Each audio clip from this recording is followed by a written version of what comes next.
Ladies and gentlemen, welcome back to my channel. My name is Bevan Boychuk and I love movies. I also love the X-Men.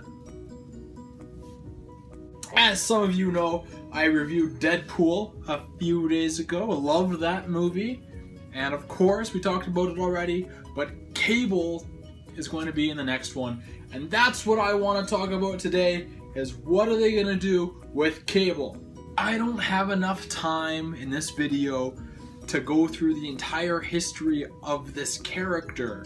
But long story short, he is the time-traveling son of Cyclops and Jean Grey. He's part robot, and he's pretty much just a total badass. Today I spent a lot of time thinking about how they could use that character in the X-Men films. And my idea is that he would become the new Wolverine. He would be the new mascot for the X-Men franchise. Hugh Jackman, he's done his work. He's been in every X-Men movie to date. He's gonna be in, if he's not in Apocalypse, he's for sure gonna be in Wolverine 3, which will be his 8th or 9th appearance in this franchise. X-Men 1, 2, and 3. Wolverine Origins. Wolverine. X-Men First Class, sure, it was just a brief cameo, but he was still there. And don't forget, he played a key role in X-Men Days of Future Past. Everyone is saying he's going to be done with this character after Wolverine 3, which we all hope is an R-rated version of Old Man Logan.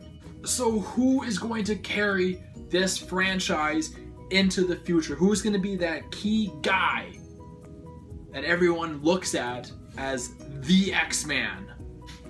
Well, fuck, why not Cable? While I was thinking about all this, I kind of put together a bit of, not a script, but a bit of a timeline for this character. And I'll kind of say why he would fit into these as we go along.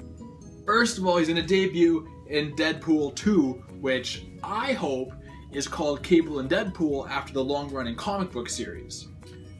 And if you call it Cable and Deadpool, you can even make the joke in the movie.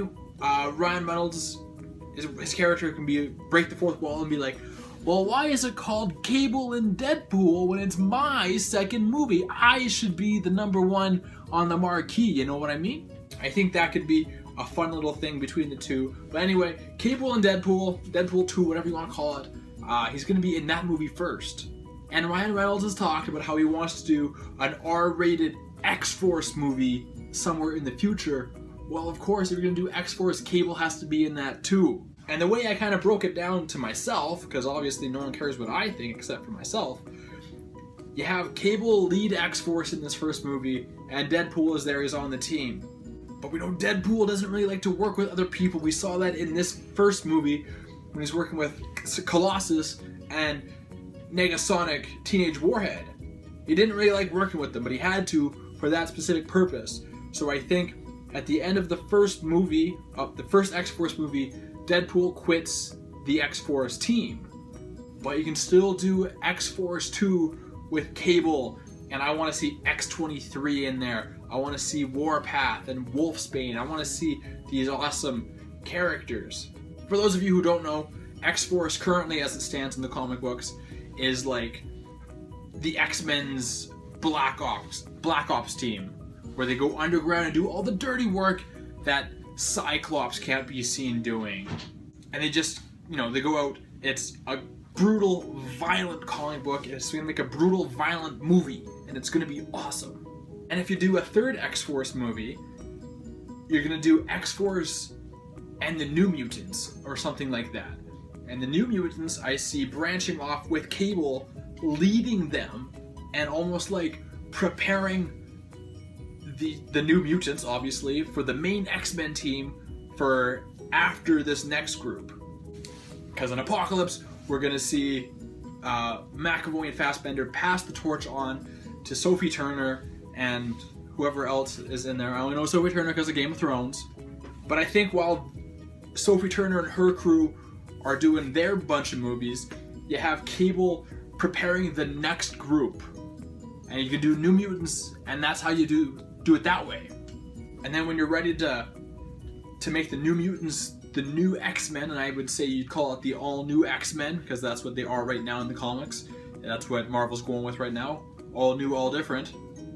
I think that's the direction you go in. You have Cable take his New Mutants, and they're going out there into the real world. They're fighting the major bad guys. And that's their new X-Men team. And, you know, every X-Men team gets a trilogy, right? So the all-new X-Men trilogy, led by Cable, seconded by Sophie Turner as Jean Grey.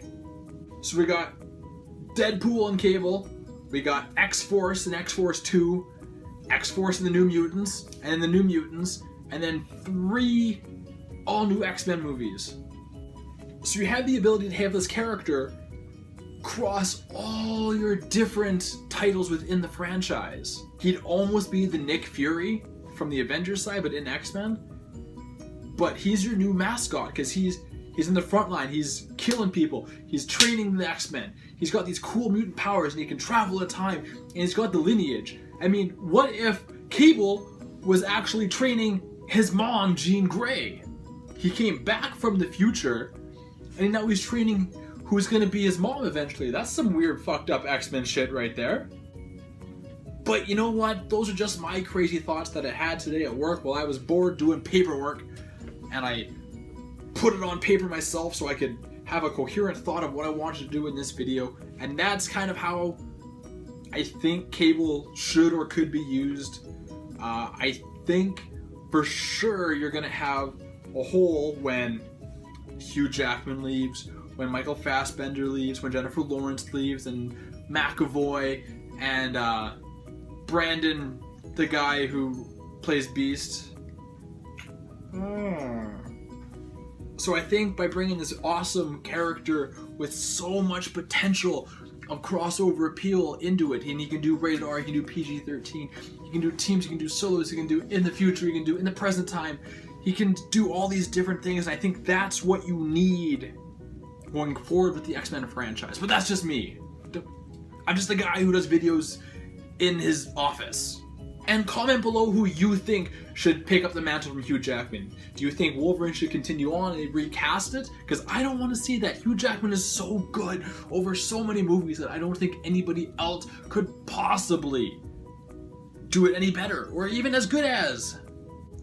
And if you want to see more videos like this where I get too excited about really nerdy shit, then hit that subscribe button, because I put out new videos every Thursday and Sunday. But until next time, folks, I am out.